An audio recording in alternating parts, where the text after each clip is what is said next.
Welcome back to Seeing Life from a Different Angle. I want to take this opportunity to thank all those people who have been listening and who've been faithful listeners to this podcast. It does seem at times to be rather haphazard with the daily thoughts and these different ideas popping up here and there, but I really appreciate you and your patience while I try to figure out where this is going to go, what the podcast is going to ultimately be about. It does seem to vacillate a great deal. Sometimes it seems to be more psychological, sometimes more philosophical, sometimes more religious. And hopefully the goal is to combine all three of these things into some deeper insight. And again, the idea of seeing life from a different perspective. It's kind of getting a different perspective on what it is that we ordinarily see and trying to, at the same time, come to view it from a different angle. In hopes that it will be enlightening for us. As one of my friends had said, those aha moments.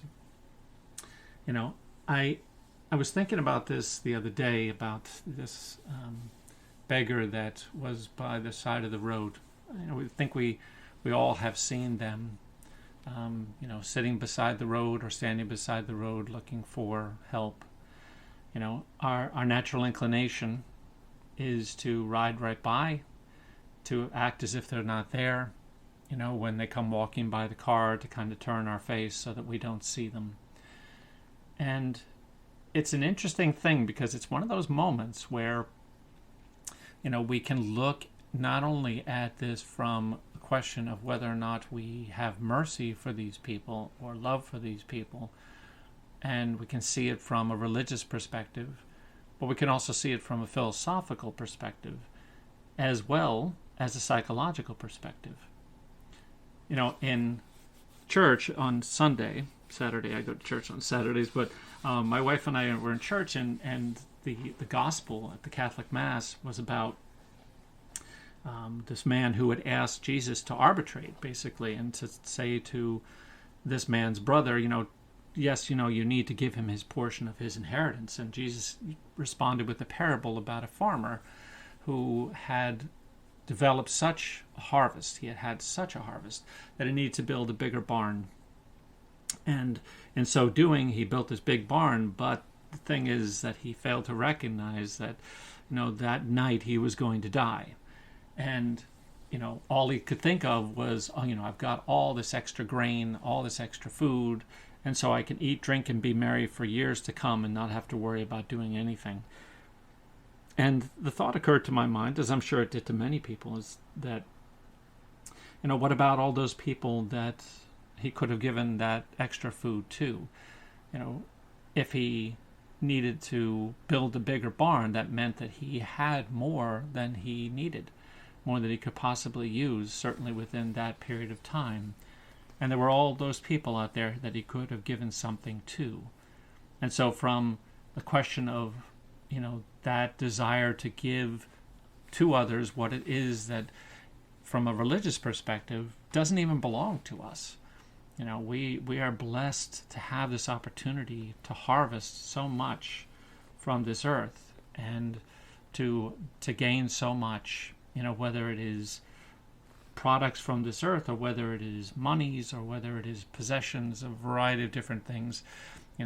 We laud individuals for their materialism and how big their houses are and all these other types of things, and yet it reminds me of that quote from The Bishop's Wife with Cary Grant and David Niven, where he says, that the bishop wants to build this great cathedral, and Cary Grant, who is an angel, says to him, that roof could make a lot of little roofs.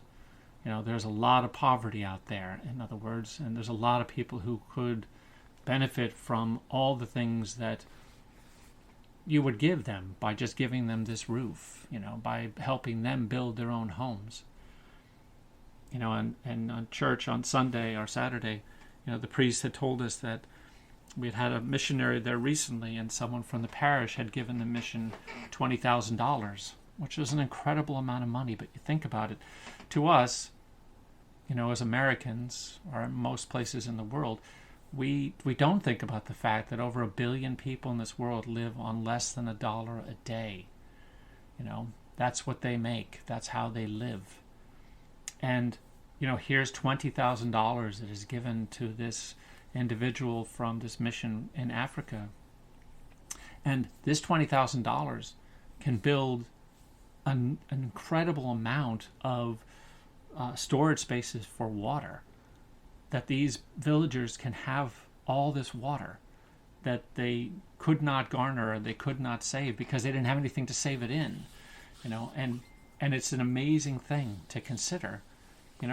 When you think about or drive through these different towns and you see these homes that are 25,000 square feet, or people with pools in their backyards. That's wonderful. There's nothing wrong with having a pool. There's nothing wrong with having a big house. The question is why? Why do we do that? And here we come into the psychological piece. Why is it that our propensity is not to give to the beggar on the side of the street, to look past them, to turn our face away from them? Why is it that we tend to hold on to these things? This morning my wife and I were talking briefly about our dogs. We have 2 dogs, and I was saying to her, it's interesting how it is that, dogs will eat the other dog's food or take the other dog's snack without any consideration for the other animal. And it's almost as if to say, I need this, and I'm going to take this, and I'm going to keep this for myself. And it doesn't matter whether or not the other animal, in this case, gets food or not. It doesn't matter to me, because dogs don't have a conscience, and that's key. Do we have a conscience? Of course we do. We have this conscience that says to us, or, at some deeper level, and I believe, and as I've talked about before, in that space of wide open reality, a conscience that says, we are part of the same family. We are all children of God. And our goal is not to not do harm to others, but to do good by others and by ourselves. But ultimately,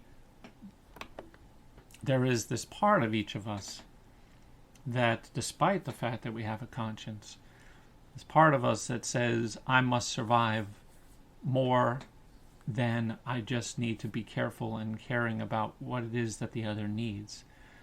When we go back to the metaphor of the ships that are in a convoy that C.S. Lewis talked about, more often than not, our first and foremost thought is, and it seems worse now than it's ever been. I suspect it's not. We just pay attention to it differently, and we see it more constantly because we have a 24-hour news cycle. But it seems like our propensity is, I need to steer my ship toward the goal that I'm aiming toward.